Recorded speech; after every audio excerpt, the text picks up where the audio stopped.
జగన్మోహన్ రెడ్డి రాష్ట్రం పైన కక్ష కట్టేశాడండి, పగెట్టేసుకున్నాడు. ఎందుకంటున్నానంటే తన హయాంలో 5 ఏళ్ళు ముఖ్యమంత్రిగా చేసి రాష్ట్రానికి ఒక్క పరిశ్రమ తీసుకురాకపోగా చంద్రబాబు నాయుడు గారి హయాంలో వచ్చిన లూలు మాలు, ఆదాని డేటా సెంటర్, ఇంకా చెప్పుకోదగ్గ అనేక పరిశ్రమలు, వందలాది పరిశ్రమల్ని వెనక్కి తరిమేశాడు. తన హయాంలో ఏమైనా పరిశ్రమలు తీసుకొచ్చాడంటే అది కూడా లేదు.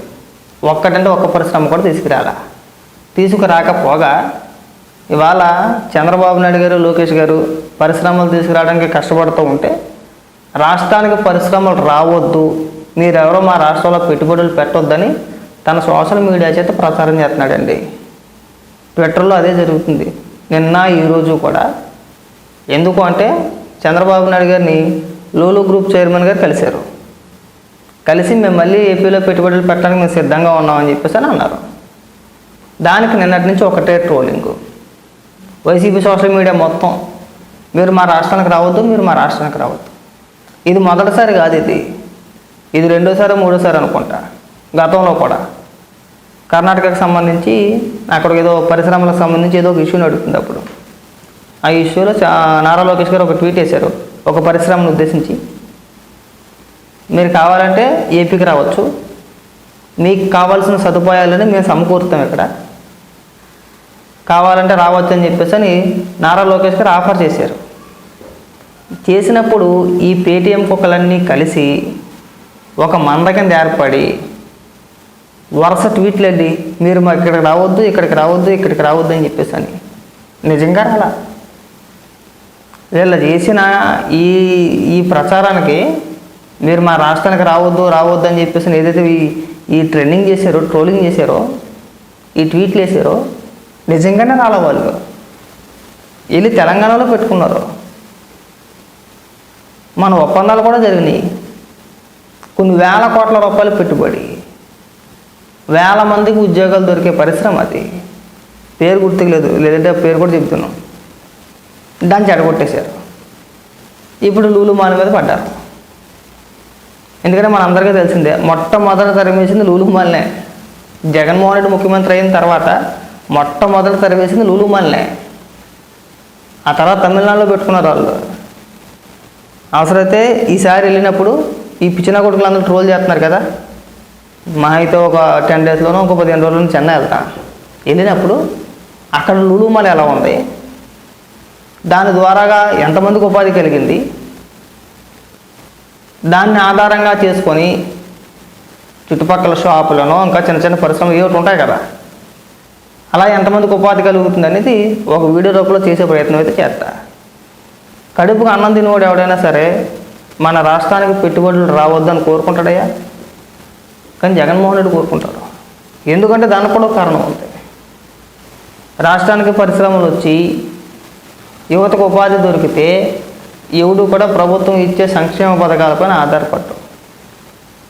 అప్పుడు జగన్మోహన్ రెడ్డి లాంటి రాజకీయ నాయకులు నమ్మరు, వద్దని కోరుకుంటారు. అది జగన్మోహన్ రెడ్డికి పెద్ద దెబ్బ. రాష్ట్రానికి పరిశ్రమలు రాకూడదు, యువతకు ఉద్యోగాలు ఉండకూడదు, ఎంతసేపు మన బానిసల్లా బతకాలి వాళ్ళు, మనం చెప్పింది వినాలి, ఎలక్షన్ సమయంలో ఒక బిర్యానీకి మన వెనకాల తిరగాలి, మన జెండా మోయాలి, వాడి జీవితాంతం అలాగే ఉండాలి. పరిశ్రమలో పెట్టుబడులు వచ్చి వాళ్ళకి ఉద్యోగాలు వస్తే, వాళ్ళకి ఉపాధి కలిగితే ఆ నెలకు ఒక 15,000 రూపాయలు 20,000 రూపాయలు స్థాయిని బట్టి, చదువుని బట్టి ఒక 25,000 30,000 సంపాదించుకుంటే పూర్తిగా మన మీద ఆధారపడరు. మన మీద ఆధారపడకుంటేనే వాళ్ళందరూ వాడే బతికేస్తారు. అది జగన్మోహన్ రెడ్డికి ఇష్టం లేదండి. అది జగన్మోహన్ రెడ్డికి ఇష్టం లేక వాళ్ళ సోషల్ మీడియా చేత నారా లోకేష్ గారు ఎవరిని కలిసినా, ఏ కంపెనీ చైర్మన్ని కలిసినా, ఎవరితో మాట్లాడినా, ఎవరిని ఆహ్వానించినా ఇమీడియట్లీగా నిమిషాల్లో వాళ్ళ సోషల్ మీడియా బ్యాచ్ని దింపేసి మీరు మా రాష్ట్రానికి రావద్దు, ఇక్కడ పెట్టుబడులు పెట్టొద్దని చెప్పేసి ట్రోల్ చేపిస్తున్నారు. కాకపోతే ఇక్కడ ఫోటో కూడా పెడతాను చూడండి, ఇంటూరు రవికిరణ్ అని చెప్పేసి అని పెడతా లేకపోతే లేదు, మళ్ళీ ఆదాయాన్ని ఎక్కడ చూపించుకుంటాను. నారా లోకేష్ గారు ఎవరిని కలిసినా, ఏ కంపెనీ చైర్మన్ని కలిసినా ఇమీడియట్లీగా పోస్టులు, మీరు మా కంపెనీకి రామాకండి, ఆ కంపెనీని ట్యాగ్ చేయాలా, ఆ కంపెనీ చైర్మన్ ట్యాగ్ చేయాలా, మీరు మా రాష్ట్రానికి రామాకండి. ఎవడన్నా వస్తాడా? మీరు ఇలాంటి నిర్ణయాలు తీసుకొని ఇలా చేస్తూ ఉంటే ఎవడన్నా వస్తాడు అసలు? ఏ ఉద్దేశంతో చేస్తున్నారు అంటే ఈ ట్రోల్ చేసే వాళ్ళంతా కడుపులు నిండిపోయినాయండి. వాళ్ళు చేసినా చేయకపోయినా కానీ వాళ్ళు ఒక స్థాయికి వస్తారు. సామాన్యులు బ్రతకూడదు మెయిన్. మళ్ళీ రాష్ట్రానికి పెట్టుబడులు వచ్చేసి యువతకు ఉద్యోగాలు దొరికేస్తే ప్రభుత్వాల మీద ఆధారపడరు. జగనన్న జీవితం అయిపోయినట్టే. జగనన్న రాజకీయ భవిష్యత్తు కోసం మీ జీవితాన్ని తాకట్టేస్తున్నారండి వీళ్ళు. ఒకసారి మీరు కూడా బాగా ఆలోచించుకోవాలా. వీళ్ళు కేవలం రాష్ట్రాన్ని నాశనం చేయడానికి కంకణం కట్టుకున్నాడు జగన్మోహన్ రెడ్డి. ఒకసారి అంటే పర్వాలా, సర్లే ఏదో ఎడుతున్నారులే అని చెప్పేసి అనుకోవచ్చు. ఇది 3వ సారి 4వ సారి. సరే ఒకసారి అంటే ఏదో జరిగిందిలే అని చెప్పేసి అనుకోవచ్చు. ఒక పక్క మంత్రులు కష్టపడి రాష్ట్రంలో చదువుకున్న యువతకు ఉపాధి అవకాశాలు కలగాలి, ఉద్యోగాలు కలగాలి, ఆర్థికంగా బలపడాలి, దేశంలోనే అన్ని రాష్ట్రాల కంటే మెరుగైన రాష్ట్రంగా మన రాష్ట్రం ఉండాలి.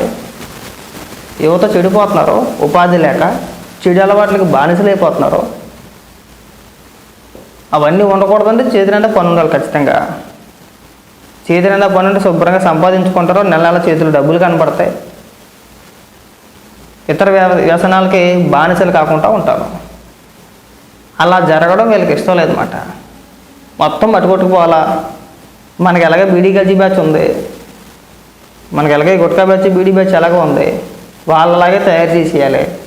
ఎలక్షన్ వస్తే శుభ్రంగా చేతిలో 100 రూపాయలు పెట్టి ఓ బిర్యానీ పొట్ల చేతిలో పెడితే సరిపోద్ది. మన జెండా మోసుకుంటే తిరగాలి జీవితాంతం కూడా. ఇది వాళ్ళ ఆలోచన విధానం అండి. కొంచెం కూడా సిగ్గు శరం అనేది లేదు అసలు. వాళ్ళకి దిగజారిపోయారు. మనిషి పుట్టక పుట్టినోడు ఎవడైనా సరే మన రాష్ట్రానికి పరిశ్రమలు కానీ కంపెనీలు కానీ వచ్చి మేము పెట్టుబడులు పెడతామంటే ఆనందపడాలా, సంతోషించాలా. పోలేరా బాబు, చదువుకున్న యువతకు ఉద్యోగాలన్నా వస్తాయి, ఇప్పుడు నాలన్నా బాగుపడతారని చెప్పి అనుకోవాలా. మనం బాగుపడకపోయినా పర్వాలేదు కానీ పక్కోడు మాత్రం బాగుపడకూడదు అనుకోకూడదు. అది అతిపెద్ద దరిద్రం. అది దాన్ని మించిన దరిద్రం ఇంకోటి ఉండదు. అది వాళ్ళు మేము జగన్మోహన్ రెడ్డిలో చూస్తున్నాం. మేము 5 ఏళ్ళు రాష్ట్రంలోకి పరిశ్రమలు అంటే రాలేదండి, తీసుకొచ్చే ప్రయత్నం కూడా చేయలే. ఆ గుడివాడ అమర్నాథ్ ఉన్నాడు, ఆ కోడిగుడ్లు కోడి పెట్టలాంటి కూడా తిరిగాడు. పరిశ్రమల జోలికి పోలేదండి. పోకుండా వాళ్ళు వచ్చి పెద్ద పెద్ద ఉపన్యాసాలు ఇస్తున్నాడు. ఒక పక్కల కార్యకర్తలు చేతేమో పరిశ్రమలు ఎవరు కూడా రావద్దని చెప్పేసి ప్రచారం చేస్తున్నారు. మీరు రాజకీయాల్లో ఉన్నంతసేపు, అంటే జగన్మోహన్ రెడ్డి రాజకీయాల్లో ఉన్నంతసేపు రాష్ట్రాన్ని ముందుకు తీసుకెళ్ళినాడండి. ఏదో రకంగా చెడగొడుతూనే ఉంటాడు, చెడగొట్టే ప్రయత్నం చేస్తూనే ఉంటాడు. ఆల్రెడీ ఒక అతిపెద్ద పరిశ్రమ వెళ్ళిపోయింది. నేను ఇందాకే చెప్పాను కదా, తెలంగాణకి వెళ్ళిపోయిందని. ఇప్పుడు లూలు మాల్ గతంలో తరివేసారు, ఇప్పుడు తరివేయడానికి కూడా సిద్ధంగా ఉన్నారు. ఎవడన్నా వస్తాడండి అలాంటి ప్రచారం చేస్తే.